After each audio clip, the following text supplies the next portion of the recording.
Hello, and welcome to another episode of the Spartan Scoop. I'm your host, Chris DeCoke, and today we're going to do another one of our deep dive episodes into the NACE career competencies. I'm joined once again for this episode by career counselor Tory Nair, and we'll be discussing the career competency of critical thinking. This is one of those essential skills that we know employers look for. So we're going to talk a little bit about what it looks like in the workplace and how you can demonstrate this skill on your resumes and in interviews. All right, here's my conversation with Tory. When employers talk about critical thinking, what do they mean by that? What does it mean when we say critical thinking?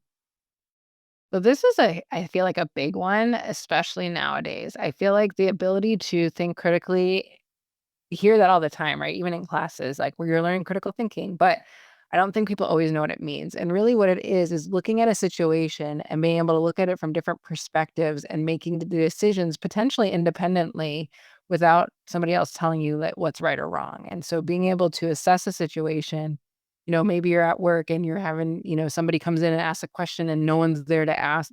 You don't know the answer, but no one's there to ask. And so now you got to think critically about how to best handle that situation. So again, it's kind of being in a situation where you have to use the knowledge that you do have and the resources you do have and make the best decision at that moment in the situation. And so that I think is key in the workforce, key in academics. And so this is something that I think is a really important one.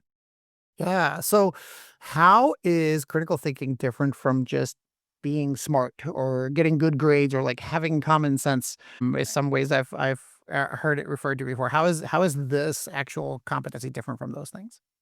Yeah, I think you can be a strong critical thinker and you don't necessarily have to be smart or like, have that high IQ or anything like that. I think it's just being able to assess the situation and make decisions and feel confident to do that. I think that a lot of times we go into situations and wait for somebody to fix it for us, or answer questions for us or give us the answer, right? We're so used to just Googling things and getting the actual answer. And so being okay with that uncertainty and that there isn't always a right or wrong, and there's a lot of gray area, and just being able to kind of act upon it with the best knowledge that you have. And so it is there's some, I guess, there's thinking involved, but it's not as, about IQ. It's more about, just being able to assess the situation and make the best decision and being confident in the ability to do that.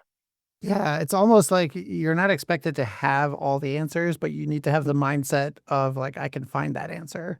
Right, right. Right. Yeah. Exactly. Or I can handle the situation and I can work toward finding that answer. Yeah. Right. Right. Yeah. Um, all right. This might be a really obvious question, but why is this so valuable in the workplace? Why is this like the number one thing that employers look for? Honestly, I think a lot of it is because there's a lot of, um, situations where things like this happen, right? You might be on a call with somebody or in a client appointment if you're a social worker, right? Or if you're a teacher in the classroom, or even in working on a spreadsheet and as accountant, right? Like there might be things that come up that again, there's not somebody there to answer the question for you, or tell you how to do whatever it is. So you're not always going to have all the answers, and that's okay. Again, it's more about being able to find the knowledge that you need and use the resources in the right way. And so I think that's why it's important is being you're not always going to be working right next to your boss and they're going to tell you everything to do. You're not always going to have a rubric for your job, right? And so I think being able to look at everything and gather that information and use what you can is important. So I think that's why it's a lot of independent work, or even when you're in teams, not everybody even knows all the answers. So kind of working together to figure out the answer is always important. So yeah, just I think that independent work and just that ability to think on your own is important. Yeah, that is I'll joke, at least for now, what separates us from the robots, right? Is that we have the Yep. ability to like you don't necessarily need a checklist to accomplish what you need to do every day. You can kind of figure things out and um think your own thoughts about things, and that's important. So that is a great example that you gave there for like you're working in teams or maybe not always having your boss accessible to ask exactly how to do something. That's a great way of thinking about how this shows up in the workplace. How might somebody demonstrate critical thinking during a project or during a tough situation? Can you give an example of maybe something you've seen where somebody's use this skill very well.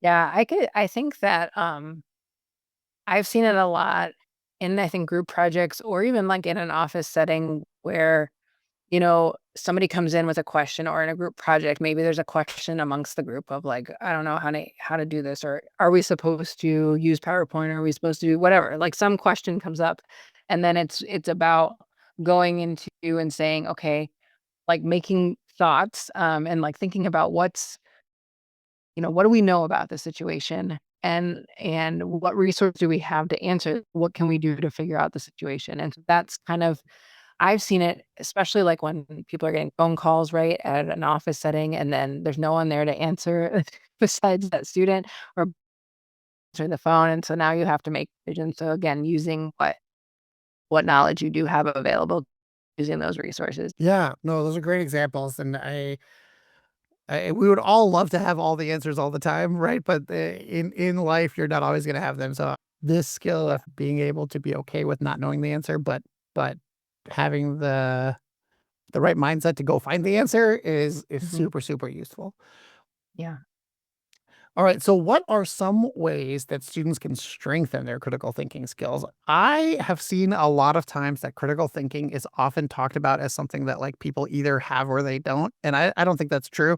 I think it's a skill like anything else that you can get better at. What are some ways that somebody could improve their critical thinking skills? Honestly, I think being in situations where there isn't a clear answer. So, and whether that's putting yourself in that situation in a classroom environment, I know some professors are really great about kind of having that happen so that you have to think critically, doing case studies, scenarios, things like that, but also just like getting an on-campus job, working, in the real world, like at a part-time job. Internships can be a great way, even volunteering, right? Again, putting yourself in a situation where you're not going to know everything or have all the answers, or maybe there isn't a clear answer, and being able to kind of work through that. And that's why I think the safe spot is in the classroom because you're getting maybe some guidance from your professor and from colleagues, or in an internship also might be a safe spot because you're getting some guidance there. But then kind of once you go out into a part-time job, you may not get as much guidance after you've been trained. And so kind of just throwing yourself into those situations that may not be comfortable at first, but will give you that will show you that you can do it, that will give you the skills and knowledge to equip you to be able to do it, and then will make you feel confident in your ability to do it again because you've already done it once. Yeah, that is really solid advice, Tori. I am hearing you say that stepping out of your comfort zone is the key here, right? And this kind of personal growth or learning kind of really happens in situations where you might be a little uncomfortable, but that's sort of the goal, right? Over time, you're going to get better at this, and then you will have fewer uncomfortable situations because Yep. you'll be better at this skill. I also love that you mentioned that even kind of everyday things like working on a group project or um, working a part-time job or something on campus can help improve these because I think those are really accessible things to students that they can do now. Say you are now a student and you're applying for an internship or a job. How do you communicate to an employer on your job application or in an interview that you are good at this, that you're good at critical thinking? Yeah, I think being able to, I mean, it's like you're going to be able to do a little bit of it in a bullet point, right? Again, demonstrating that you can say demonstrate strong critical thinking skills by and kind of list some of the things you've done. Um, I think that's important, but also I think you're gonna be able to talk about it more in an interview setting, or if you had to answer some sort of like short essay question or something for an application, because then you can kind of talk about a specific situation and how you demonstrated those skills. Maybe you were in a situation where something came up and you didn't have the answer and you had to figure it out. And so you'd be able to talk about that. I also think you can do it during the application process, right? So a lot of times jobs will get posted on Indeed or LinkedIn or Handshake, and they want you to apply on their website directly. And so using critical thinking skills, you read through their job description, it tells you to do that, you go do that. Some students will be like, well, it's easier just to apply on Handshake, or it's easier just to apply on LinkedIn or on Indeed. And so they'll just apply that way. But that's not necessarily using those critical thinking skills. And maybe they're saying a cover letter is optional, but this job is gonna require a lot of writing. maybe that using your critical thinking skills to say, "Hey, maybe I should submit a cover letter because that'll showcase my writing samples, my written communication skills." So, just kind of reading their directions thoroughly, but then also kind of trying to understand what they're trying to get at. So thinking more about not just what they say, but what their meaning behind what they say, and then trying to help answer those questions for them throughout your documents and throughout your application.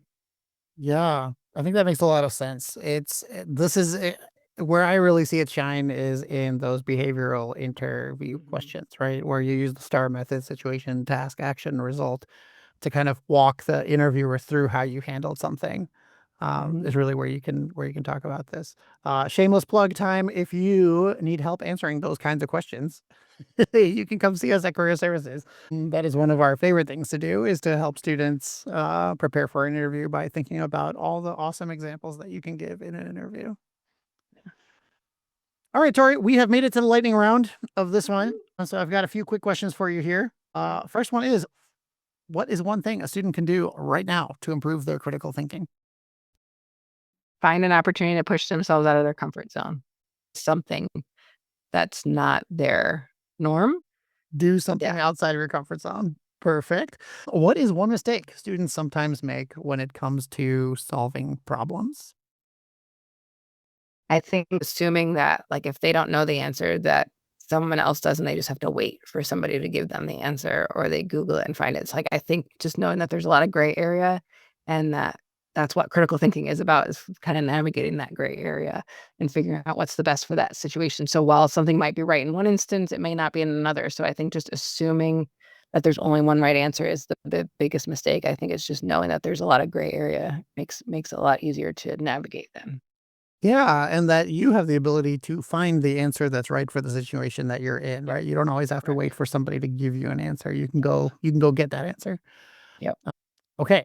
Last question is one resource on campus where students can build or apply critical thinking skills. I would say, I mean, obviously, career services helps with this kind of stuff, but I would say any on-campus job, or even like, any on-campus student organization where you might be working with on a project, even going to like a volunteer site, doing some sort of community service work. I think that, again, just putting yourself in a new situation, that might be a little bit out of your comfort zone. So I would say something like, yeah, on-campus jobs or student organizations on campus can be really beneficial.